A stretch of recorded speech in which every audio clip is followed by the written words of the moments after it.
Hola Hernandito. Profesora Claudia, estamos al aire, ya estamos en transmisión, entonces vamos a comenzar a conversar y vamos a decirle a nuestras invitadas que pueden ya encender sus cámaras porque ya estamos Ok, aquí en transmisión. Bueno, perfecto. profesora, ahí ya está usted en Facebook y todos ya estamos entonces. Bueno, Hernando, somos todos oídos.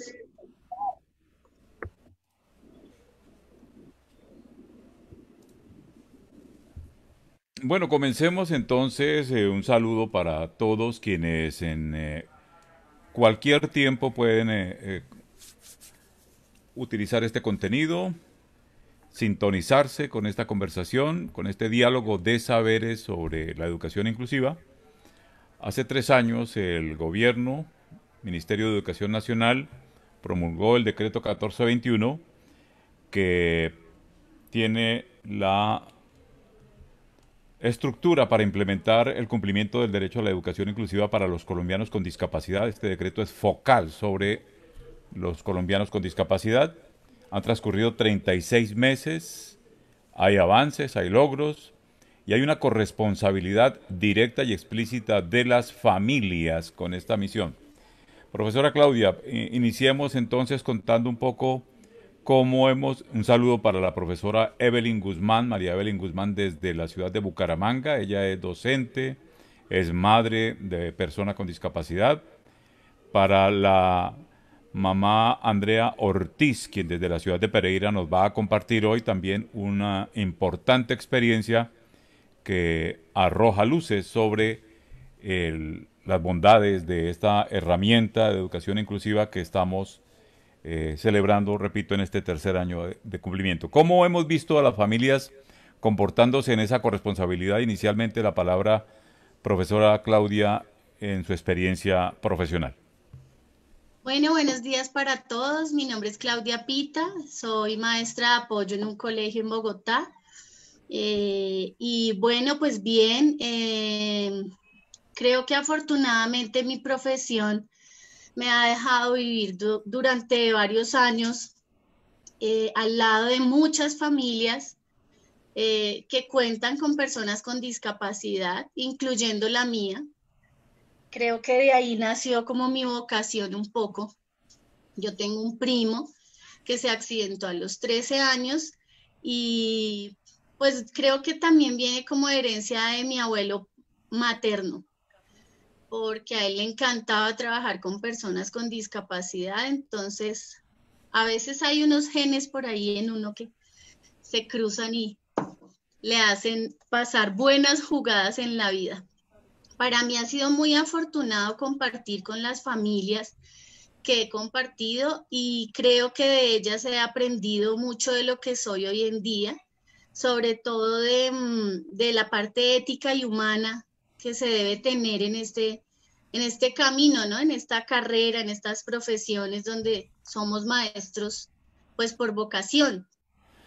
Y definitivamente, Hernando, las familias son las que más viven y sienten el impacto directamente de todo lo que se haga en política pública, pero sobre todo de todas nuestras acciones día a día, tanto en el campo educativo como médico. ¿M? Porque aquí tampoco podemos desconocer, las personas con discapacidad necesitan una atención interdisciplinar y todos nosotros estamos llamados a aprender a trabajar en equipo con el campo de salud, de educación, de cultura, o sea, con todas las áreas del conocimiento. Y en definitiva, las familias han hecho un proceso muy valioso, yo creo. Sin ellos, siento yo que la política pública no sería una realidad, que el decreto no hubiera sido una realidad. Fue mucha gente detrás de cámaras trabajando y presionando un poco como ciudadanos para que se cumplan los derechos que obviamente deberían cumplirse, pero que no se cumplen. Y pues por eso toca sacar decretos y nuevas normas y nuevos derechos y etcétera.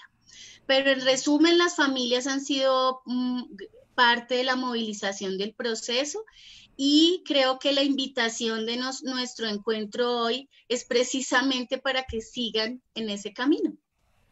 Bueno, dar la bienvenida a Juan Sebastián Acosta Bernal, un estudiante que está ya avanzando en su segundo semestre de universidad.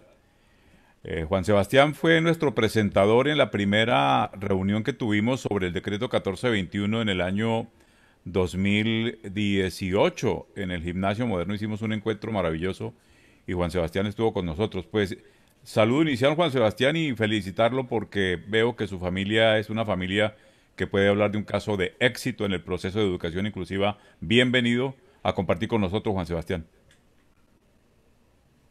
El micrófono, Juan Sebastián. Gracias, Hernando. Cordial saludo. Agradecerte a ti y a Claudia por la invitación y bueno, nada, aquí dispuesto a seguir construyendo procesos para la educación inclusiva, a contar un poco la experiencia y a escuchar también cómo podemos seguir construyendo en torno a procesos de éxito, como lo llamas tú.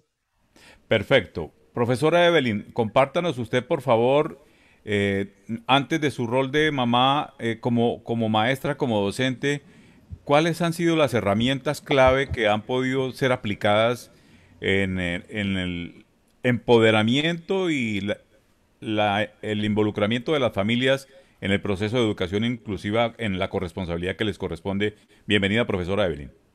Buenas tardes, buenos días, un saludo para todos. Me alegra mucho este espacio para compartir experiencias y analizar la situación que se puede estar presentando en los territorios, por lo menos en el caso de Santander. Mirar cifras y mirar unos datos que me parece interesante que pudiésemos analizar. En este proceso donde intervienen tantas personas, las familias, el Estado, los entes territoriales, los maestros, pues obviamente se presentan todavía fallas, falencias, las familias involucradas y uno ve cada día más 180.000 estudiantes en todo el país, que cada día la cifra sube más, porque al menos está el decreto y las normas y eso permite exigir derechos para que los niños sean aceptados en las escuelas, en los colegios, en las universidades. Por lo menos está la norma, antes era más difícil, pero hay que seguir construyendo procesos. Todavía falta mucho, el camino es largo. Bueno, Andrea Ortiz es la madre de una estudiante en la ciudad de Pereira y pues ella nos va a compartir una experiencia que habla de logros notables a través del proceso de educación inclusiva desde la virtualidad. Pero antes de entrar en el relato específico de ese avance de su estudiante, Andrea, cuéntenos usted qué tanta conciencia ha tenido en estos 3 años de la existencia de un decreto 1421, de una convención ONU sobre derechos, de una aplicación de unas herramientas que han sido diseñadas y estructuradas desde esta norma y desde ese proceso. ¿Cómo ha visto eso? Si tiene conciencia de esto y si lo ha aplicado en el proceso de su hija. Bienvenida, Andrea.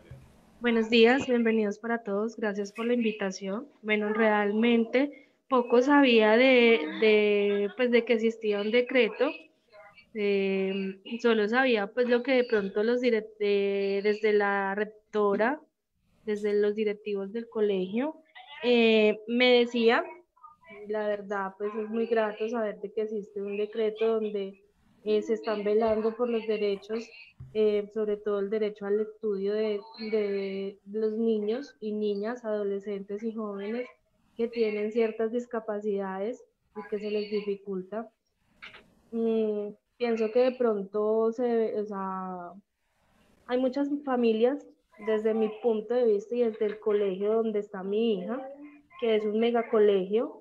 Ese megacolegio está en una concepción con la Universidad Tecnológica de Pereira, pero pienso que de pronto hace falta como más información hacia los padres de familia, porque pueden haber muchos niños con estas discapacidades, pero que no se les ha comunicado, que no se les ha informado.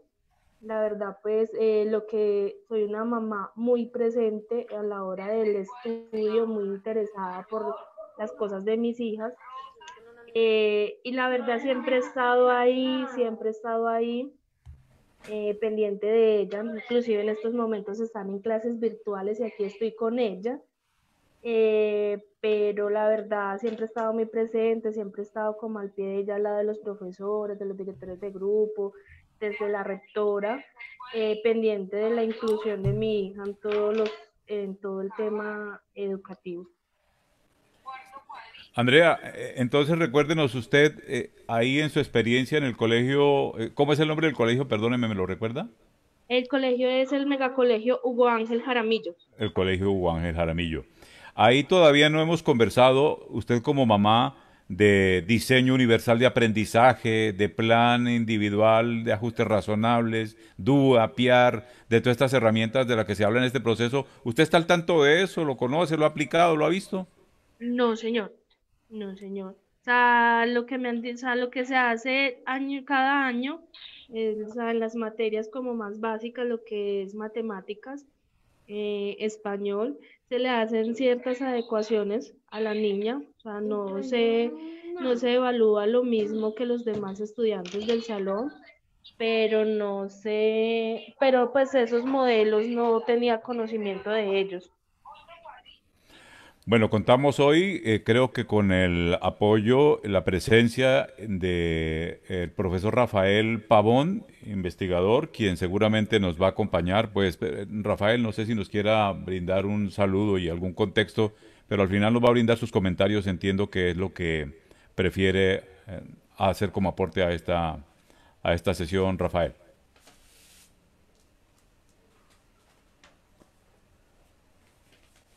Muy bien.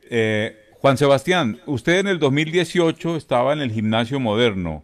En ese momento y ya en el 2019 creo que es su último año de bachillerato. ¿Usted qué abordaje tiene sobre estas herramientas de educación inclusiva a través del D1421? Diseño universal de aprendizaje, plan individual de ajustes razonables. ¿Qué hay sobre eso en la familia Costa Bernal? Bueno, Hernando, desde mi perspectiva, pues esa es la base de poder, digamos, construir los procesos de educación inclusiva. Tanto mi colegio como mi familia en mi proceso educativo siempre estuvieron muy al tanto de los apoyos y justamente del seguimiento que se le podía hacer al proceso desde las herramientas, evaluando pues el colegio siempre como institución, desde las capacidades y con los profesionales que tenía y que tiene, cuáles son las necesidades eh, especiales pues para con cada estudiante y así poder aplicar, como tú lo mencionas, los planes individualizados de ajustes razonables. En mi caso, pues así fue como pasó a lo largo de la primaria, del bachillerato y, y digamos que es un poco lo que me da a mí las herramientas para poder ser quien soy hoy y haber salido del colegio con las bases que salí, ¿no? El poder haber tenido la oportunidad de contar con un plan individualizado de ajustes razonables. Profesora Evelyn, en la experiencia suya como mamá y en el proceso de educación con la persona que usted acompaña en este proceso, su hijo, hija, eh, ¿cómo se ha vivido la aplicación de todo lo que brinda el decreto 1421 y todo este proceso de reglamentación que desde el Ministerio de Educación Nacional se ha promovido para hacer la cobertura y el cumplimiento del derecho a la educación inclusiva para todos los colombianos con discapacidad? Está el micrófono, profesor. Gracias. Desde mi perspectiva y las vivencias que he tenido y acompaño, porque hago veeduría en Santander sobre el proceso al 1421, la mayor falencia que tenemos es la contratación inadecuada o a destiempo de los apoyos pedagógicos. El maestro obviamente no tiene por qué saber de todo, sabe su área, es conocedor de su área de conocimiento en el cual se desempeña, pero obviamente que no desconoce otras metodologías, otras herramientas y desconoce eh, sobre discapacidad. Los maestros no están capacitados todavía para el proceso a pesar de que el gobierno invirtió recursos, los recursos no llegan a tiempo, no llegan de manera eficiente, eficaz, oportuna ni a los niños ni a los maestros. Los recursos se quedan en el camino. Si ya entramos en materia y usted me permite, yo le comparto información. Perfecto. Profesora Evelyn, el tema de del control social y de la gestión de veeduría lo vamos a trabajar a las 7 de la noche en la sesión que vamos a tener con nuestros invitados sobre ese tema. En este momento vamos a hablar estrictamente sobre las familias, la experiencia, los logros, los avances y el paso adelante que todos debemos dar en esa dirección. Entonces, no sé si quiere agregar algo desde su perspectiva netamente de familia.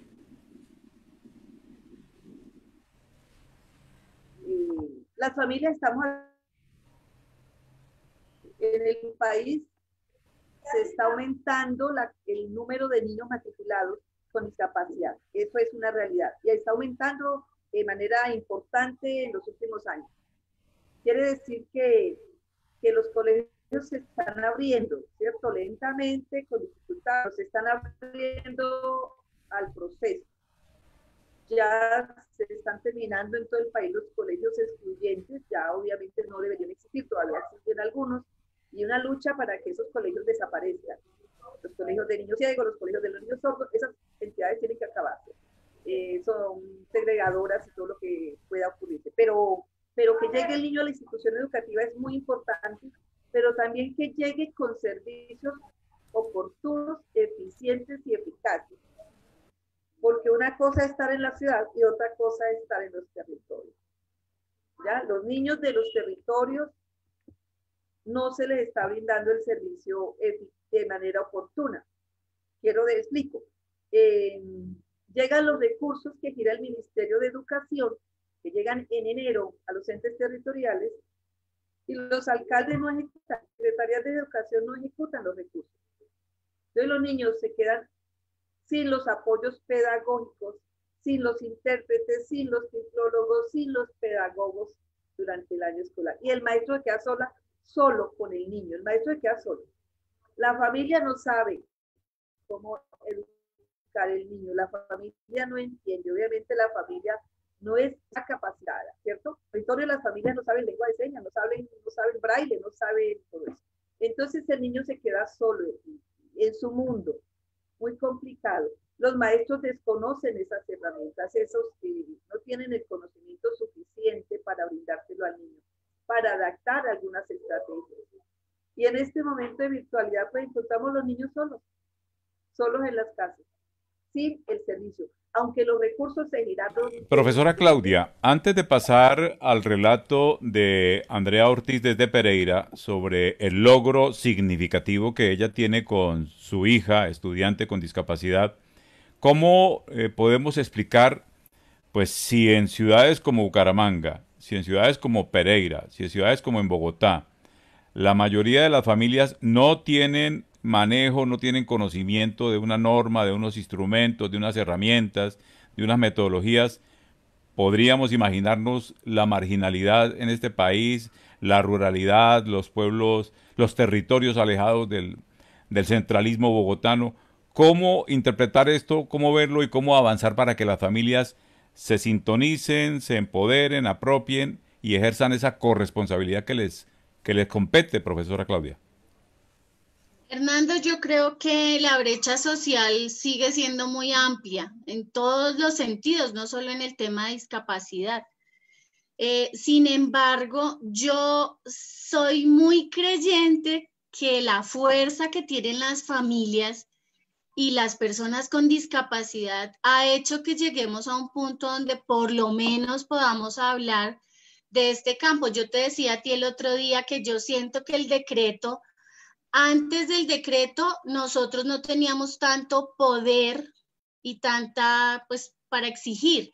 Después del decreto, yo siento que eso es como un arma que tenemos todos para poder decir, bueno, mire, necesitamos que reciban este niño, le hacemos tal cosa. Yo recuerdo mucho que cuando trabajaba en la Liga contra la Epilepsia, que era netamente campo terapéutico, mi ejercicio precisamente como educadora especial en un ámbito clínico era el de ir a tocar puertas a los colegios, pero primero a las familias para que aceptaran la condición de sus hijos.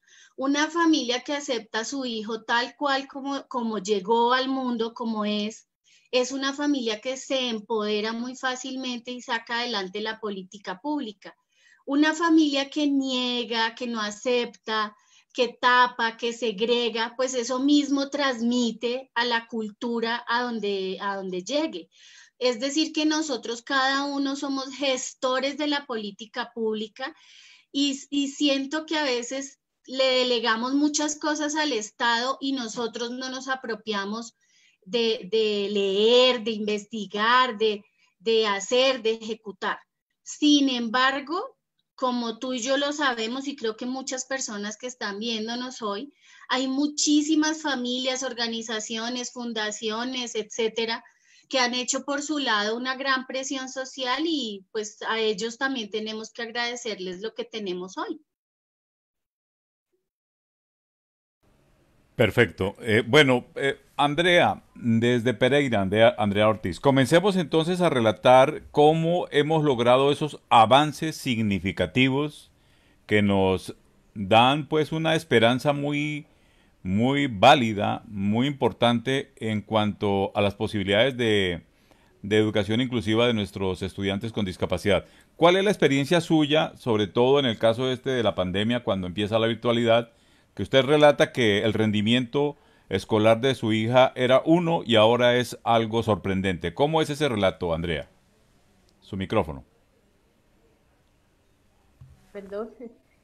Bueno, mi hija, pues a pesar de que siempre he estado en el acompañamiento de ella, como lo decía la profesora, se me fue el nombre, pero los profesores no tienen o sea, no saben el manejo, no saben cómo hacerle las adecuaciones curriculares o el manejo interdisciplinario de estos estudiantes con discapacidad. Y también debemos de entender de que por un maestro en cada salón hay un cupo de 35, 40 niños y debemos, desde los padres de familia, debemos de entender que un solo profesor no puede estar pendiente y dedicarle como ese tiempo a estos niños con discapacidades cognitivas.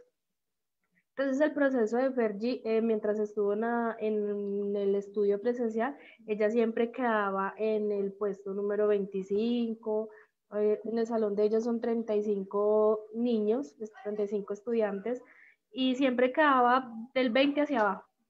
Empezó la virtualidad, he estado con ella en este proceso, y la verdad me sorprendí cuando llegaron las calificaciones del segundo periodo, porque cuando me doy cuenta, o sea, miro el puesto y dice que quedó en el puesto número 3.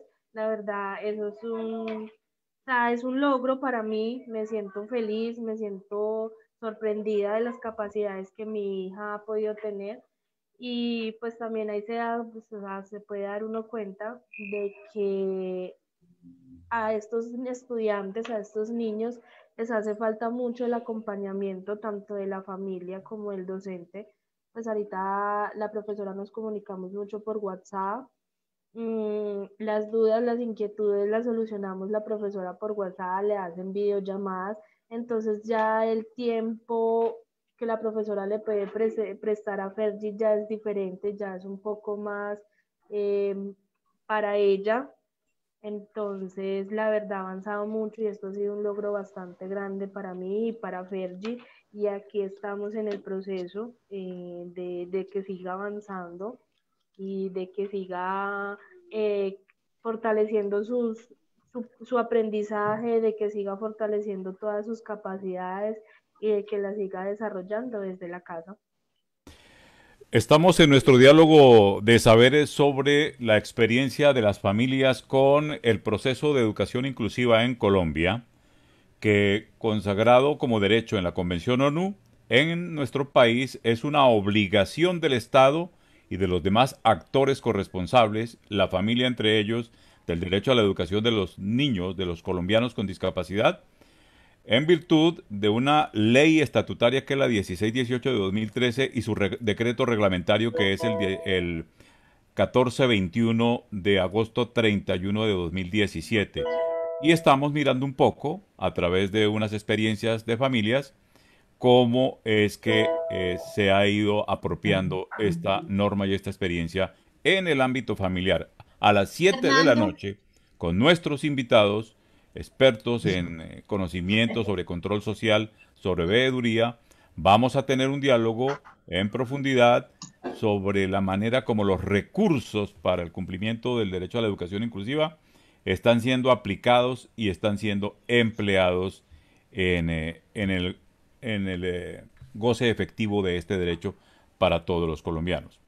Juan Sebastián, la familia Acosta Bernal, ¿cómo ha estado sintonizada y actuando en conjunto? Porque hemos visto que su familia ha estado muy al pie de su proceso en ese contexto de estas normas, de estas herramientas, de todo esto que en el país procura que más personas con discapacidad cada día tengan acceso a la educación mediante estas metodologías, herramientas y apoyos de educación inclusiva, Juan Sebastián.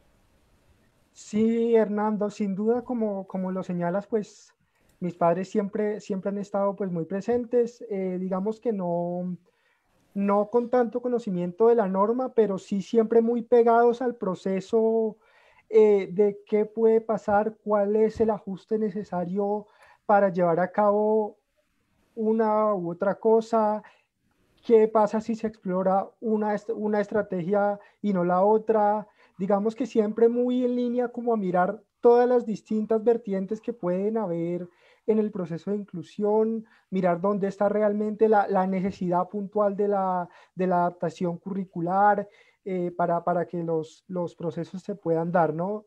Ha sido siempre eso como un trabajo, como lo decía al principio, muy articulado con las instituciones educativas en las que he estado, para ver cómo mi proceso educativo va surgiendo a partir de las necesidades y de las dificultades que se vayan presentando. Yo creo que ese ha sido también uno de los, digamos, principios fundamentales de mis padres, y es mantenerse siempre como prestos a buscar la manera a través de la estrategia para darle solución a la necesidad puntual, ¿no? Juan Sebastián, si hablamos de familias que ayudan a familias, para los otros, Juan Sebastián Bernal, que pueda haber en este país, ¿qué, qué herramientas, qué estrategias, qué cosas que para usted han sido exitosas y han dado resultado, podría compartirle y transferirle a otras familias, la familia Acosta Bernal? Mira, Hernando, a mí siempre que me hacen esta pregunta yo la contesto de una forma, y es la siguiente. Yo no hablo de estrategias o de herramientas puntuales porque siento que estas van muy de acuerdo a cada proceso y a cada necesidad, ¿no? Yo lo que siempre contesto cuando me formulan esta pregunta es, como bien lo mencionaba Claudia, lo primero y lo más fundamental es la aceptación, y a partir de ahí es el empezar con pasión realmente a trabajar en la necesidad, ¿no? Y en la dificultad que se presente. Pero creo firmemente que si está la pasión y las ganas de trabajar por los retos y por las dificultades que hayan, con X o Y estrategias se van a poder sacar grandes logros adelante. Profesora Claudia, tenga la bondad de hablar usted con Juan Sebastián y con Andrea Ortiz y con la profesora Evelyn sobre las herramientas y las metodologías del decreto 1421 para la educación inclusiva. Fernando, yo quería reiterar un poco algo que en lo que Andrea hizo énfasis durante su relato, y es en el trabajo en equipo, en esa triada entre familia, colegio y otros actores que indudablemente están presentes dentro del proceso. Juan Sebastián decía algo que es muy cierto, y creo que Rafael el viernes también nos lo mencionaba, y es que definitivamente el proceso de educación para todos es un proceso muy particular y depende mucho de cada contexto. Por eso es que es tan importante que cada maestro se comunique, se vincule, interactúe con las familias, ¿sí? No solo con los estudiantes, y aquí estamos hablando de generalidades de lo que es la educación. Obviamente, en el tema de las personas con discapacidad, cuando usted logra tener un trabajo en equipo desde la comunicación, desde el diálogo, desde el acercamiento, desde el acompañamiento, que esas familias sientan que uno como maestro está presente, que tiene ganas de enseñarle a su hijo, que se apasiona, que ama al hijo de otro como si fuera propio, que creo que es algo que yo te lo he hablado muchas veces. Juan Sebastián y yo el año pasado, por ejemplo, nos hicimos grandes amigos y siento y estoy convencida que lo vamos a hacer para toda la vida. Tuvimos momentos maravillosos, bailamos, cantamos, masticamos chicle, hicimos cosas de la cotidianeidad muy de cerca, almorzábamos juntos, nos esperábamos para ir al almuerzo. Yo creo que esas cosas, esos detalles tan finos, tan simples, tan de la cotidianidad, son los que hacen que de verdad la política se lleve. Porque cuando usted logra amar a su estudiante, yo le digo a Juan Sebastián, yo lo amo, Chino, y salimos a comer helado, y bueno, es que hicimos muchas cosas juntos, nos seguimos hablando, nos comunicamos por WhatsApp, nos preocupamos el uno por el otro. O sea, esto tiene que ser bidireccional. No puede ser que solo la familia ponga, o solo el maestro ponga, y no hay familia, o solo el Estado. Esto tiene que ser una triada mancomunada y los procesos exitosos se dan fundamentalmente porque la familia comanda el proceso, lo agarra con fuerza y uno como maestro se deja cautivar y enamorar del proceso y termina uno siendo un maestro de don y no de cartón. Andrea, la, el avance de su hija en el rendimiento escolar en cuanto a la experiencia con la virtualidad, ¿usted lo atribuye más a qué? ¿A la herramienta tecnológica, el acompañamiento de suyo en casa? ¿Cuál ha sido el balance ahí, la clave cuál es? ¿A qué le atribuye más peso usted en ese logro? Bueno, yo le atribuyo pues al hecho del acompañamiento, porque el estudio ha sido un poco más personalizado, como lo decía en algún momento. Es una profesora, eh, pues mi hija está en grado quinto, entonces es una sola profesora para matemáticas, sociales, español. Ellos solo tienen acompañamiento de pues, otro profesor diferente, solo es el profesor de inglés, profesora de tecnología y de artes. Las otras materias las tiene que dar la directora de grupo y entonces es una sola profesora para 35 estudiantes, donde a los demás estudiantes en cuanto a matemáticas les tiene que explicar otra cosa. Y en cuanto a Fergie, por ejemplo, si los estudiantes van en divisiones, a Fergie tiene que sentarse a explicarle lo que son sumas, restas. Entonces, ese tiempo entre la profesora y Fergie no es muy prolongado en el aula de clases, porque no se permite, porque la profesora tiene que estar con los demás estudiantes también prestándoles atención. Y pues sí, también comprendemos que son niños de 10 de 11 años, entonces también están en la clase, pues que como ya terminé, entonces nos ponemos a jugar, entonces la profesora también tiene que estar pendiente pues como del orden en el salón. Entonces, yo pienso que es a eso, a que en esta oportunidad se pudo dar ese espacio de que las clases con ella, de que el trabajo con ella fuera más personalizado, así sea a través de un celular, de una tablet, de videollamadas, se pueda realizar ese proceso con Fergie, ese proceso de que se le pueda explicar a ella sola. Y pues que Fergie es una niña que tiene un retraso mental leve y es una niña que tiene déficit de atención con hiperactividad. Entonces es una niña que con el ruido se dispersa y se distrae muy rápido. Entonces ya aquí en la casa pues no hay un ruido que o sea, no está el compañerito que gritó, el compañerito que salió corriendo, el compañerito que tiró el papel. Entonces está acá, entonces se puede como concentrar más fácil, puede prestarle más atención más fácil a la profesora, y como pues pueden ver, estoy con ella también en clases, entonces estoy pendiente de lo que la profesora les está poniendo de tareas, le estoy diciendo cómo hacerlas y ahí estoy pendiente de ella, de cómo vaya realizando las tareas, porque pues ellos ven tema en la mañana y en la tarde tienen que entregar las tareas, entonces es el proceso de estar ahí siempre. El acompañamiento con ellos es de verdad demasiado importante desde la casa, principalmente yo pienso que es desde la casa.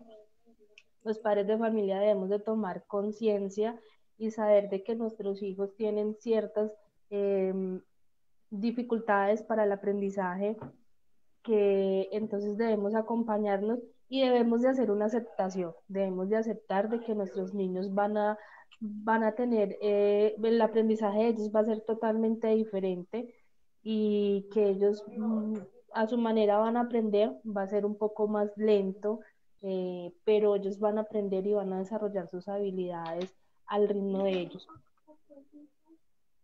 Déficit cognitivo y déficit de atención, dice Andrea, es el caso de Fergie, su hija. ¿Qué va a pasar con ese rendimiento escolar de ella en la presencialidad, cuando retorne la presencialidad, Andrea? La verdad no sé, estoy muy a la expectativa, aunque ya ahorita el otro año pues ya entra a bachiller, ya entra a ser sexto. Y la verdad siempre, o sea, me aterra, siempre o sea, me ha aterrado como el hecho de cuando ingrese a bachillerato, porque pues sé que van a haber más profesores, sé que el proceso va a ser totalmente diferente, no sé, seguir de la mano de los profesores, seguir en contacto con ellos, estar yéndonos pues, al colegio, ir hablando, eh, pues como lo manejaba cuando estaba cuando estaba pues en la presencialidad, pedirle fotos a los compañeritos para que ella llegue a la casa y se desatrase, porque la dificultad de ella, o sea, la mayor dificultad de ella en el colegio, aparte pues de la atención, es el hecho de que tiene que escribir muy rápido y no es una niña que escriba muy rápido, porque pues ella también tiene dislexia, ella está en terapia con fonoaudiología y terapia ocupacional, que son el proceso interdisciplinario que se le está manejando a ella.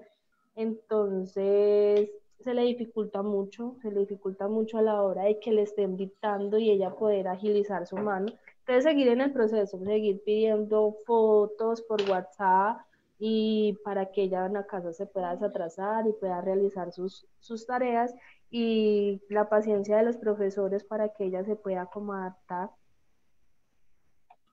Profesora Claudia, si Andrea dijera, yo prefiero que Fergie se quede en casa y que no vuelva a la presencialidad, ¿cómo es ahí el camino correcto? Pues yo creo que La ahorita presencialidad es la importante. virtualidad, yo te lo decía el otro día que yo estaba muy preocupada porque siento que la virtualidad nos ha regresado un poco en el tema de la educación para todos y lo que definitivamente queremos y es que haya interacción, porque obviamente cuando tú estás en tu casa solo con una maestra como lo es Andrea para su hija, pues el tema se facilita un poco porque Andrea termina siendo como la maestra de apoyo de la niña, ¿cierto? El ideal, yo ahorita estaba pensando, el ideal sería que todos los colegios y de Bogotá, de fuera de Bogotá, bueno, de nuestro país, tuvieran tantos maestros de apoyo y algo que hablábamos era, el maestro de apoyo es para el niño, es para el maestro, es para la familia, es para quién, ¿sí?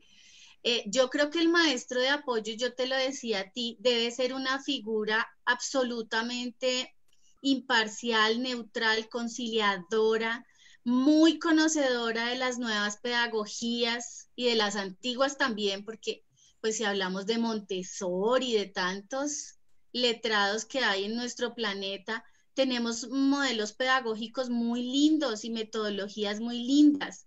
Si hablamos del colegio de donde estamos Juan Sebastián Acosta y yo, don Agustín Nieto fue una persona muy revolucionaria en el tema de la educación con su escuela activa y tantas estrategias pedagógicas desde el aprendizaje cooperativo, colaborativo, o sea, hay tantas cosas por hacer que nosotros los maestros yo creo que no podemos decir que no tenemos herramientas, que no se nos han dado, porque además yo también te lo decía a ti, yo conozco muchos maestros en nuestro país muy preparados, muy capacitados desde el cartón.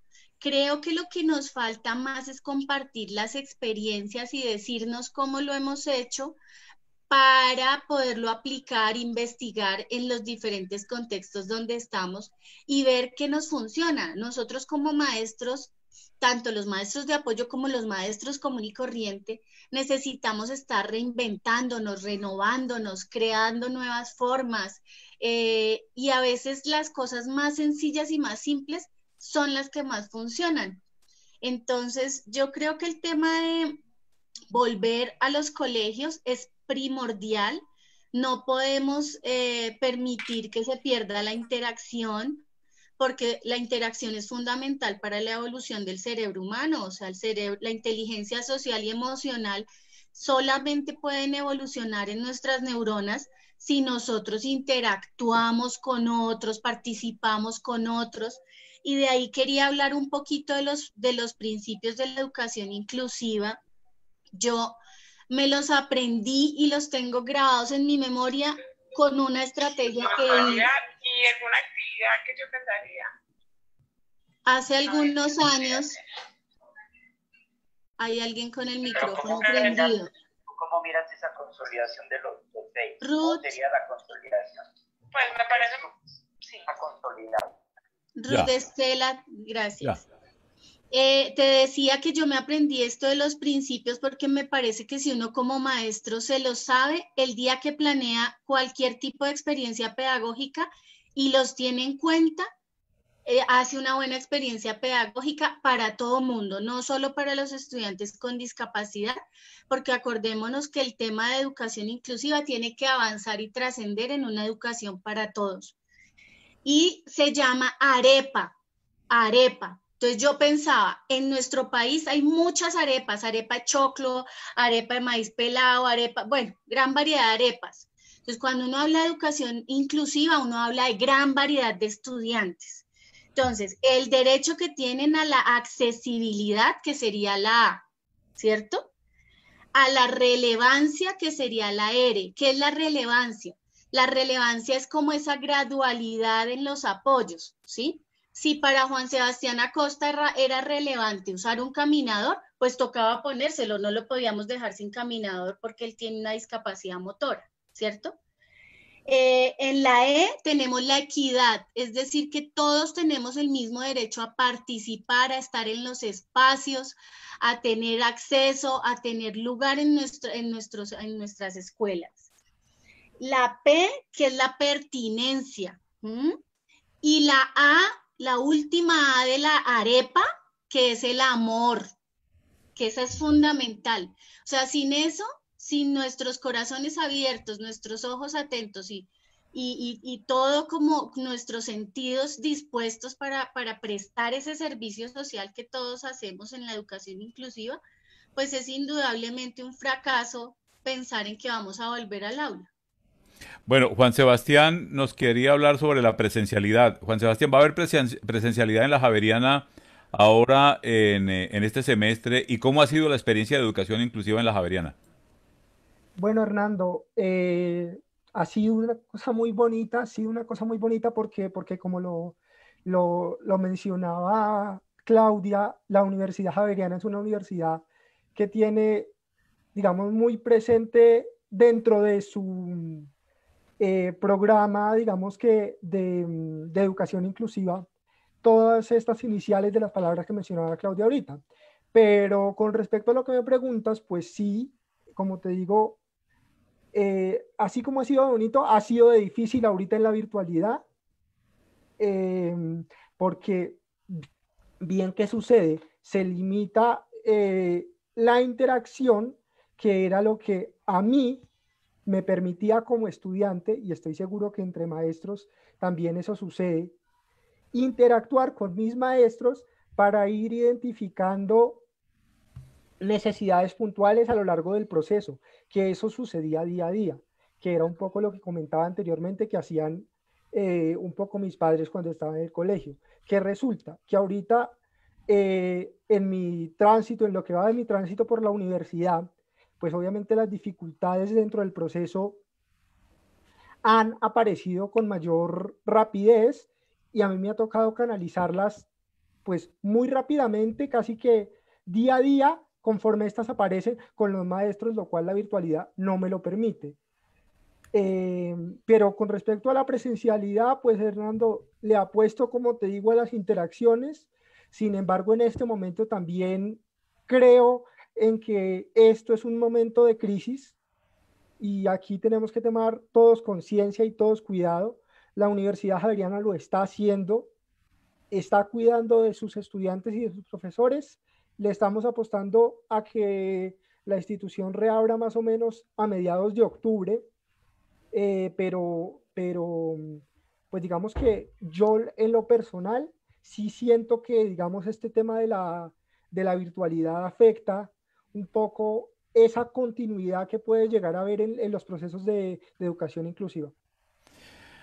Bueno, ¿qué hace un periodista en esto y cuál es la tarea que cumple? Es ser difusor de un proceso que es clave, establecer conexión entre ciudadanía y entre quienes ejercen una función profesional y una función de servicio público en esto.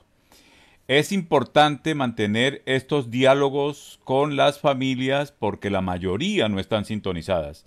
Y yo quiero comprometer públicamente a Juan Sebastián de una vez, porque le cuento a Andrea que Juan Sebastián es un periodista que viene en camino. Juan Sebastián está en su segundo semestre de Comunicación Social y Periodismo en la Universidad Javeriana. Es un joven colombiano que ha vivido la discapacidad desde pues, su infancia y ha hecho todo su proceso educativo a bordo de la misma. Y él nos va a ayudar a llevar adelante un proceso de diálogo con familias en clave de familias ayudando a familias, Juan Sebastián. Hay que transferir todo el conocimiento y todos los saberes, todas las experiencias, todos los logros para potenciar a otras Andreas Ortiz por todas partes, a familias en distintas regiones lejanas del territorio colombiano, para la gente que no está en Bogotá, para los mismos que están en Bogotá. Entonces, Juan Sebastián debe ser un dialogante permanente y un conductor de un programa aquí permanente sobre estas materias. ¿Cómo ve eso para ir ejercitando ese periodismo que usted nos va a brindar, Juan Sebastián, desde todo ese proceso de aprendizaje, de formación y de educación inclusiva que usted está desarrollando?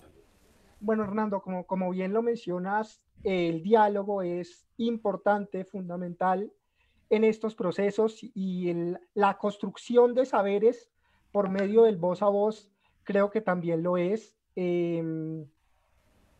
Esto es un poco a lo que yo le apuesto cada vez que me enfrento a estos espacios, a que a mí lleguen conocimientos que yo pueda después transmitir, pero que de igual forma pueda yo ser emisor de conocimientos y de experiencias para familias que perfectamente puedan adaptar eso que yo les esté comunicando a sus procesos, a sus experiencias y a sus necesidades, porque como bien te lo mencionaba al principio, yo creo que y lo he ratificado más ahorita en mi etapa de formación profesional, mi labor al comunicar con respecto a la discapacidad no es comunicar para el proceso, sino comunicar para que sean las familias quienes puedan adaptar las herramientas conforme a las necesidades que haya en cada caso, porque como bien lo sabemos y creo que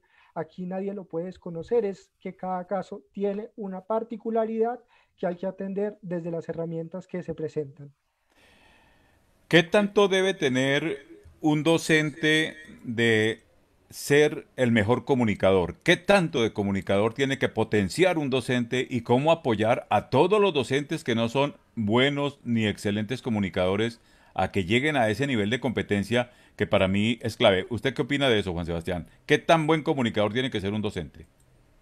Bueno, sin duda, Hernando, un docente debe ser el principal comunicador en los procesos de educación inclusiva, pues es el principal canal entre la institución y la familia. Debe, digamos, poder articular ese, esa necesidad puntual eh, con la familia y con la capacidad que ésta tenga de ejecución. Para esto, el docente debe, desde lo técnico, encontrar la manera fácil y sencilla de dar a entender el mensaje que a la familia debe llegar para poder atender su necesidad. Ahí es donde está la clave del docente comunicador, en poder hacer llegar la solución álgida al problema de una manera que lo que el docente como docente comunica lo pueda ejecutar fácilmente con una instrucción clara y con una, digamos, línea de acción clara a la familia que lo necesite. Entonces ahí yo creo que está la clave de la comunicación del docente. Profesora Claudia, ¿ya llegó la profesora Claudia a ser la mejor comunicadora que puede ser? ¿Y cómo lograr que los docentes adquieran esa conciencia de que tienen que ser los mejores comunicadores, profesora? Tiempo lo logró Hernando. Yo voy en camino, cada día aprendo más. Creo que los maestros estamos llamados a ser muy humildes, pero también a sentir que tenemos un poder inmenso social, que nosotros podemos de verdad, somos superhéroes en muchos lugares de este planeta. A veces lo único que tienen los niños y los estudiantes y las personas es su maestro. Entonces, yo creo que si bien la familia es muy importante en este papel de la educación inclusiva, los maestros deberían tener la batuta fuertemente. Y yo creo que aquí vuelve mi cuento de la triada y del trabajo mancomunado en equipo, en interacción. Y es que si usted se vincula con esa familia, no solo con el estudiante, porque es que a veces pensamos que las relaciones solo son con una persona y ya, o sea, estudiante, maestro, maestro, estudiante. También tiene que haber una relación con los papás, con la mamá, con la abuelita, con los tíos, con el que esté a cargo del chico o del estudiante. Uno tiene que conocer ese contexto verdaderamente para poder traer esas estrategias que la familia ya ha ideado, diseñado y conoce, traerlas al aula y reinventar y proponer cosas nuevas, porque no podemos quitarle el lugar al maestro. Eso sería como decir, como esta pandemia nos ha dado buenos resultados, que los chicos estén otra vez en las casas, dejémoslos en las casas, no los volvamos a llevar al colegio. ¿Para qué? Si allá el papá o la mamá les hacen bien el trabajo.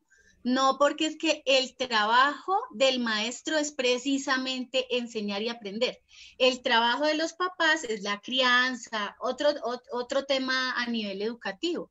Pero el trabajo del maestro es ese, este es el rol que nosotros tenemos que desempeñar y no nos podemos desobligar de esa labor que elegimos como profesión, que es nuestra vocación y que está muy ligada al ser y al hacer. Bueno, vamos a pedirle a Andrea Ortiz desde Pereira que nos regale su conclusión y su compromiso de acción para seguir adelante en esta tarea. Piénsela, Andrea, mientras le planteo esta idea a Juan Sebastián, a ver cómo nos va. Juan Sebastián, en gracia de la presencialidad y de eso que ustedes están invocando, la necesidad de la interacción, ¿qué tal esta idea? Me dice si estoy equivocado definitivamente. La comunicación habitualmente es entendida en lo convencional como lo que se hace en medios de comunicación. Esa no es la comunicación más importante de este tiempo. La comunicación más importante de este tiempo es la que se hace presencial, face to face, cara a cara y voz a voz, porque los medios están repletos en este tiempo de engaño. Y la mejor manera de no engañar es hablar de manera directa, en comunicación directa y en contacto con las personas. Por ello, los maestros para ser los mejores comunicadores no necesitan medios de comunicación porque son los que tienen que hacer la comunicación más importante de este tiempo, que es la comunicación con las personas. Dije algo mal dicho, Juan Sebastián, ¿qué me refuerza y me aporta, por favor? No, le aporto todo, Hernando, le aporto con solamente decirle que estoy completamente de acuerdo con usted. Eh, Exactamente, a eso me sumo yo también a darle mi opinión. Creo que hoy por hoy los medios de comunicación, que era lo que naturalmente se podía o concebíamos comunicación, ya no son la base fundamental de la comunicación, porque si a mí me lo preguntan, y a mí me duele decirlo, pero los medios de comunicación, digamos, corrientes que conocemos hoy, están corruptos, están transformados, están tergiversados a algo que no debería ser un medio de comunicación. Hay falta de transparencia y eso, Hernando y yo, que somos dos personas que queremos conocer siempre bien a fondo la ética del periodismo, creo que lo sabemos muy bien. Entonces, sí, yo creo que al fin y al cabo, el maestro no necesita del medio de comunicación. ¿Por qué? Porque para mí el maestro es el medio de comunicación. El maestro es quien va a encargarse de que esa interacción con las familias se dé. Yo lo que sí estoy seguro y te puedo decir porque la conozco, es que aquí la profesora Claudia ya sabe y conoce ella cómo ser un buen medio de comunicación para con las familias con quienes trabaja. Lo digo porque viví de cerca procesos de educación inclusiva con ella y lo digo así porque eso creo que es en esencia un maestro, ¿no? Un canal de comunicación para facilitar los procesos de educación inclusiva. Entonces, si el maestro es el medio de comunicación en esencia, no necesitamos nosotros devolvernos populares o masivos en un sitio donde hay corrupción y no ética, Hernando.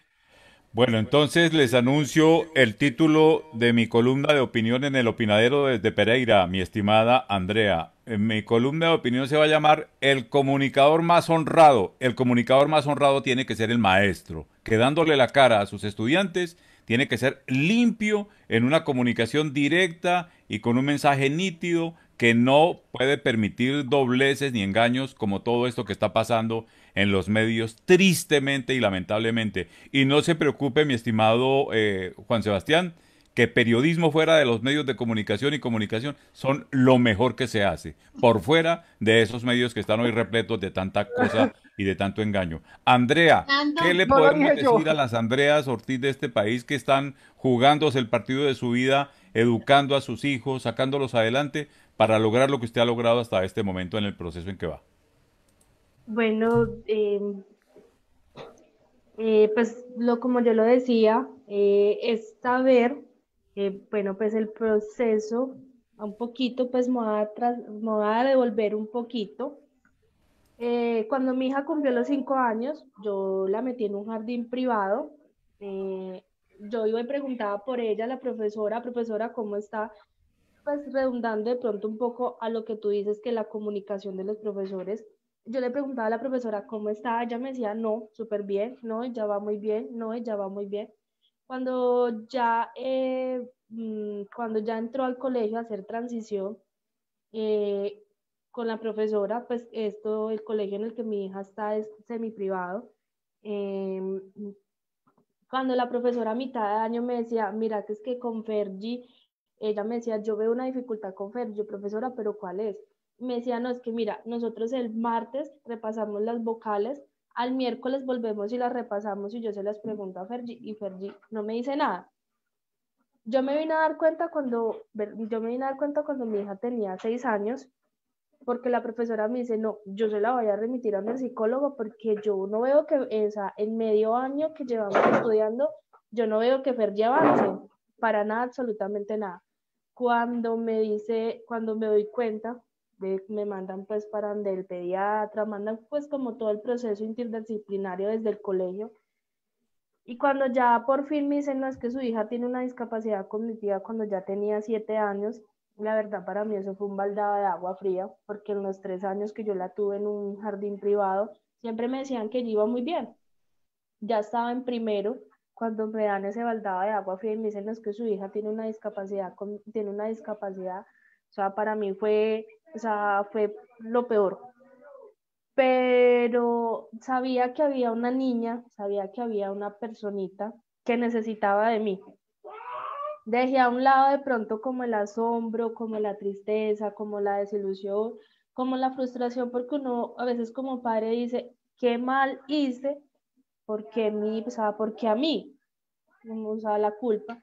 Pero entonces dejé a un lado mi culpa, dejé a un lado mis cosas y me comprometí conmigo misma y me comprometí con mi hija a acompañarla siempre. Siempre, siempre, siempre, siempre. Ese es mi compromiso con mi hija y siempre se lo hago saber. Ella siempre sabe que cuenta conmigo en todo lo que necesite, en todo el tema de lo que es la educación, en su vida personal. Ella siempre sabe que a pesar de que yo estoy trabajando, siempre estoy pendiente de ella, eh, y ese es mi compromiso. Y ahorita mi otro compromiso pues es empaparme más en el de 1421 para saber cómo de otras formas y poder seguir ayudándola a ella a que avance, porque mi hija me dice, mamá, yo quiero estudiar, yo quiero estudiar criminalística, yo quiero estudiar eso, y obviamente pues yo la apoyo, a pesar de que ella ya tiene 11 años, yo la apoyo.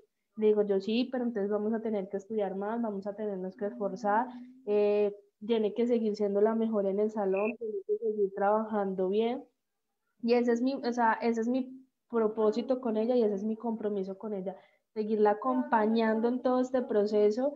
Y la verdad, qué chévere o sea, conocer personas que están más empapadas que yo de este tema, que saben más, eh, y que poder aprender de ustedes, poder conocer más, para dar a conocer, o sea, para que más personas, para que hayan más Andreas en este país, para que hayan más docentes como las profesoras que nos están acompañando, que al momento de que le llegue un estudiante a su salón sepa cómo manejar, sepa cómo trabajarlo, sepa tener esa comunicación no tanto con el estudiante, sino con el padre de familia, que es en sí la persona que está detrás de ese estudiante, que lo puede ayudar a salir adelante y que entre los tres, entre el estudiante, el profesor y el padre de familia que está a cargo de ese estudiante, lo puedan sacar a flote y puedan ser un gran periodista como lo va a ser Juan Sebastián,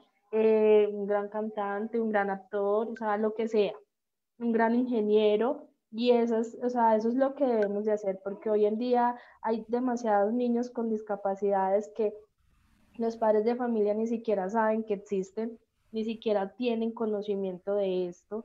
Y si desde los profesores tampoco hay esa comunicación con los padres de familia, no hay cómo poder sacar a estos niños adelante y que ellos puedan ser grandes personas que le aporten algo a esta sociedad y que sean alguien para esta sociedad y que puedan hacerlo mejor.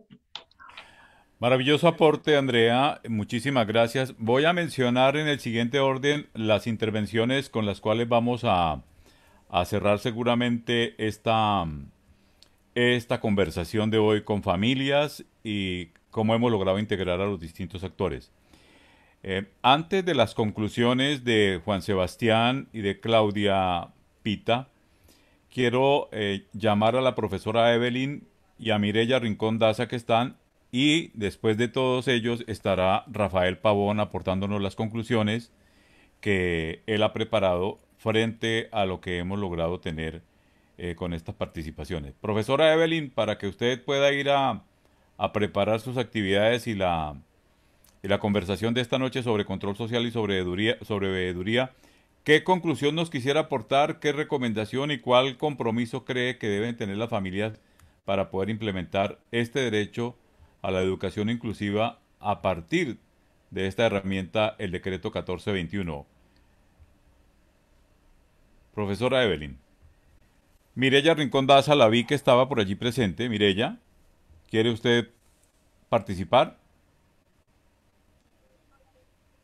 Entonces creo que, y no sé si Viviana Suárez esté también allí en conexión para que se prepare y hagamos la conversación con usted, Viviana, hacia la parte final para tener su aporte amplio y nítido sobre la labor que usted desarrolla desde Trinidad en el departamento de Casanare. Bueno, mi apreciado Juan Sebastián, ¿qué conclusión podemos tener de lo que hemos escuchado hoy acá, de lo que hemos podido reconocer como aprendizaje y de cómo hacer que las familias apropien más estas herramientas y todo lo que brinda este proceso de 1421? Bueno, Hernando, nada, creo que esto es un proceso que hay que seguirlo trabajando, hay que seguirlo construyendo. Y nada, yo en lo personal lo que puedo concluir es que se ha avanzado, que ya viendo casos de éxito y casos que están en avance como el de Andrea, yo a lo que voy es a estos son las muestras de que realmente hay que seguir en pro de la educación inclusiva, hay que seguir buscando salidas para cada caso, hay que seguir trayendo a colación esas herramientas generales que nos van a permitir seguir avanzando conforme a la implementación de nuestro decreto 1421 y dejar por mi parte un compromiso neto de continuar en la comunicación de todas estas experiencias que, como bien te lo mencionaba Hernando, es lo que creo que a mí más me llama y me convoca, es a contar la experiencia y comunicar a través de la misma eh, herramientas y de alguna manera luces para seguir orientando y quizás dando algún ánimo a casos que deban seguir su camino y sus procesos de educación inclusiva. Entonces creo que es algo que hay que seguir trabajando para hacer de Colombia un país más incluyente y accesible, ¿no? Profesora Claudia, eh, su conclusión de este encuentro y de esta conversación, veo Bueno, que Hernando, definitivamente hubo personas con inconvenientes técnicos que no pudieron conectar. Entonces cerremos esto con su conclusión. Y Juan Sebastián, vamos entonces con el compromiso de familias que apoyan familias en el proceso de educación inclusiva, donde usted va a empezar a ejercitar su profesión como comunicador. ¿Le parece? Claro que sí, Hernando, cuente con ello. Gracias, Juan Sebastián. Es todo un honor y un placer. Adelante, Claudia. bueno, tengo aquí un libro de Nick Vujicic, de los papás de Nick Vujicic, con unas frases muy hermosas. Y tengo una frase de don Agustín que me gusta mucho que dice así para concluir. La primera frase es para los maestros. El maestro tiene que ser, y esto sí puede serlo todo hombre, un estudiante también, un buen estudiante, en el ánimo que mantenga el maestro para el estudio está en nuestro sentir la clave de su éxito como profesor para todos. Y algo del libro de los papás de Nick que me parece absolutamente primordial en este espacio de familias, que dice así. Los papás de Nick cuando lo recibieron, él no tenía ni brazos ni piernas, no tiene ni brazos ni piernas, dijeron, comenzamos nuestro viaje con Nick con una idea muy estrecha de lo que faltaba. No obstante, con el tiempo, esa visión cambió porque Nick pareció encontrar formas de hacer lo que necesitaba o lo descubrió con nuestra ayuda. Poco a poco, nuestra idea cambió de lo que Nick no podía hacer a lo que sí podía hacer. Ese sencillo cambio de enfoque hizo una gran diferencia en nuestros sentimientos y en nuestra manera de abordar a diario la paternidad.